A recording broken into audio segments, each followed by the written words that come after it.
Siapa?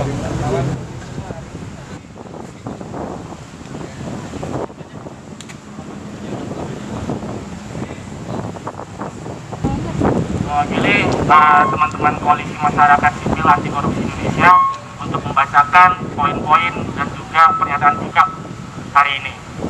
Oke, saya buka dengan bismillah. Selamat sore. Pernyataan sikap koalisi masyarakat anti korupsi menuntut untuk membatalkan pemberhentian 75 pegawai KPK. Jakarta, 18 Mei 2021. Nasib pemberantasan korupsi di Indonesia ini sudah mengalami sakaratul maut. Berani jujur pecat mungkin adalah semboyan yang saat ini digaungkan oleh Ketua KPK Firly Bahuri. KPK yang dibentuk untuk bertugas menyelamatkan uang rakyat dari tindak pidana korupsi ini sudah dibunuh secara sistematis. Mahkamah Konstitusi sebagai benteng terakhir penyelamat KPK telah gagal menjalankan mandat utamanya sebagai pembukaan konstitusi karena mengabaikan aspirasi rakyat yang menolak pengujian perundang-undangan secara formil terhadap Undang-Undang Nomor 19 Tahun 2019 tentang perubahan atas Undang-Undang Nomor 30 Tahun 2002 tentang Komisi Pemberantasan Tindak Pidana Korupsi.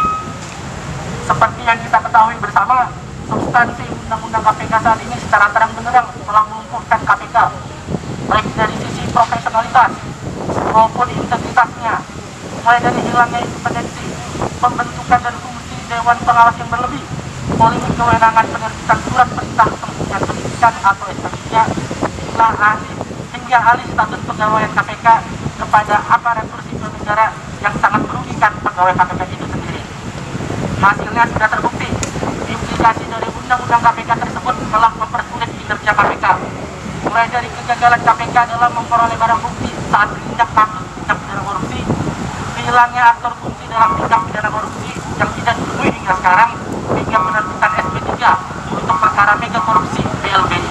Selain itu, KPK juga mengalami degradasi etika yang cukup serius, mulai dari pencurian barang bukti, praktek penerimaan gratifikasi, pelanggaran kode etik yang dilakukan oleh Ketua KPK, serta suap untuk menghentikan perkara korupsi yang ditangani pelan, yang diterahin akan pelan, pasti telah merusak reputasi KPK itu sendiri. Oleh karena itu,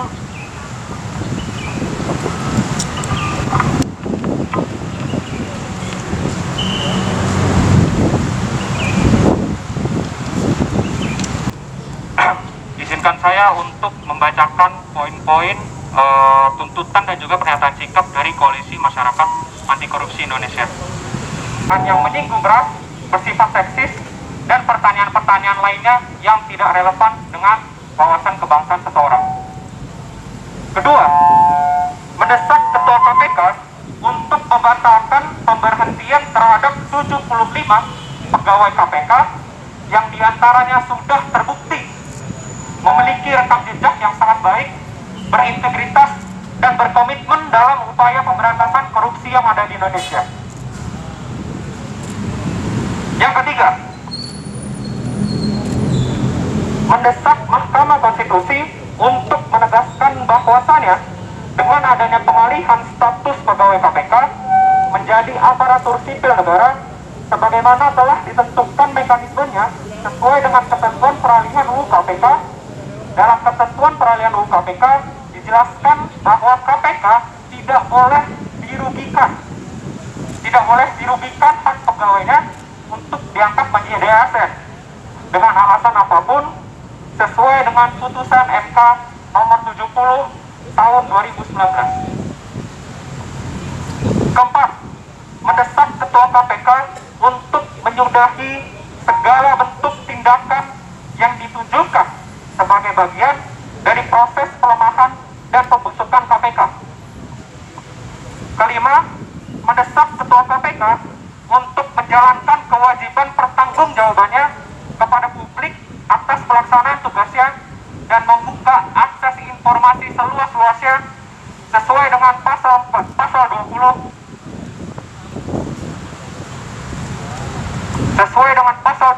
ayat 1 huruf C UU KPK atas hasil asesmen yang dijadikan penilaian dan kebijakan untuk menyingkirkan KPK melalui proses penelitian khusus. Yang keenam,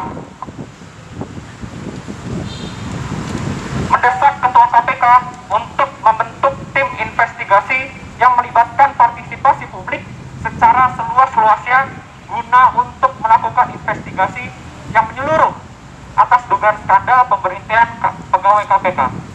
Dan yang terakhir, kami mengajak kepada seluruh elemen aliansi buruh, mahasiswa, pelajar maupun akademisi untuk terus berkomitmen dalam hal upaya pemberantasan korupsi karena Indonesia sedang tidak baik-baik saja.